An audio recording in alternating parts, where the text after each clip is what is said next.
So, hey everyone, it is so good to be back with you again here in the Daily. You know, I had the joy of growing up in London, Ontario, and just outside of London, I had a grandfather and an uncle who both had very prosperous growing farms. And I love to spend time on the farm because you learn so much there of all kinds. Well, anyway, one day, Grandpa is heading out to build a new livestock pen off the side of the barn. And he grabs a bunch of tools and he says, "Come on, you're going to help me." And he tosses me this strange tool. And I catch it, and I don't know what it is. It's kind of cylinder in shape. It's got a point at the bottom. It's kind of rounded on the top. It's a little heavy, and it's got a long string. And he gives me this serious look and says, "We're going to need that." So off we go to the barn. Well, I'm playing with this thing, looking at it, going, "What is this?" Finally, we get out there, and I say, "Grandp, what is this thing?" And he goes, "It's a plumb line." And I'm like, "A what?"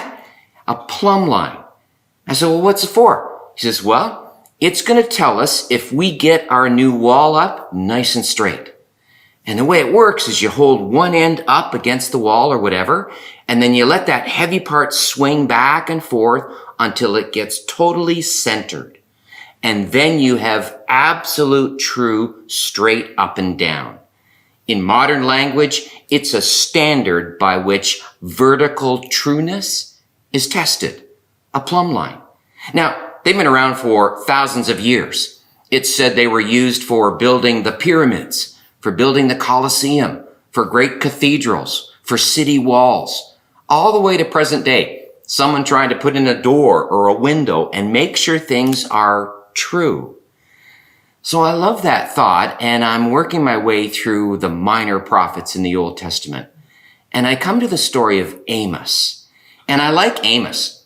He refers to himself in the opening verse that he's a shepherd. And later on he says he's not a professional, not trained as a prophet. He cares for fig trees. But he says God called him and told him to go and keep his eyes open and give messages to the people. So that's what he's going to do. Well, along comes this day when the Lord shows up in a beautiful manner and this plumb line surfaces. So I'm going to just read these verses. It's from Amos chapter 7, verses 7 and 8. Listen to these words. "Then he," meaning the Lord, "showed me another vision. I saw the Lord standing beside a wall that had been built using a plumb line. He was using a plumb line to see if it was still straight. And the Lord said to me, 'Amos, what do you see?' I answered, 'A plumb line.'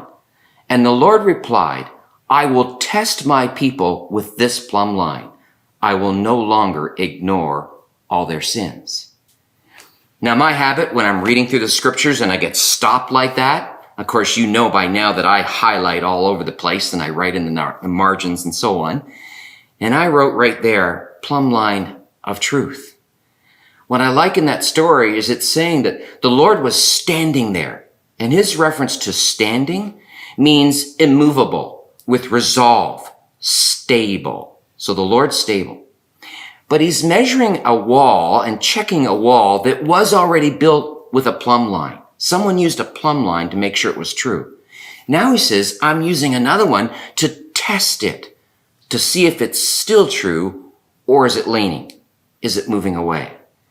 And he's making it real clear that his word is true north and that we are to align with it. Hey, what I took away out of that was when I think about God's word, that it is true north. It is that vertical trueness. I can have a tendency to start to lean away from it.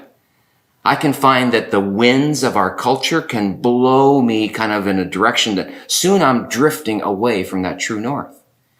And while it's true that God's grace will reach me wherever I've kind of leaned over, Jesus doesn't leave us there with his grace.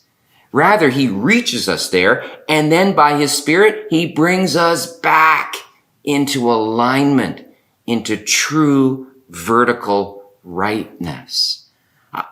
I need that. Otherwise, I'll drift. I'll lean away. In our backyard right now in our home in Black Mountain, our neighbors, their retaining wall between their home and ours is leaning and falling in our direction. He knows all about it. He feels terrible. He's about to fix it. It's very expensive. But I'm looking at this retaining wall, leaning over more and more. Not the way it's supposed to be. It needs to be straight up and down. So I guess I wonder, when it comes to your life and following after Jesus, are you bending away from the true rightness of God's word? Are you caught up in the current trends and some of the cultural norms? Are there other winds blowing you away and taking you off center? And the Lord saying, hey, here is my plumb line of truth. Come back. Be centered on my right path.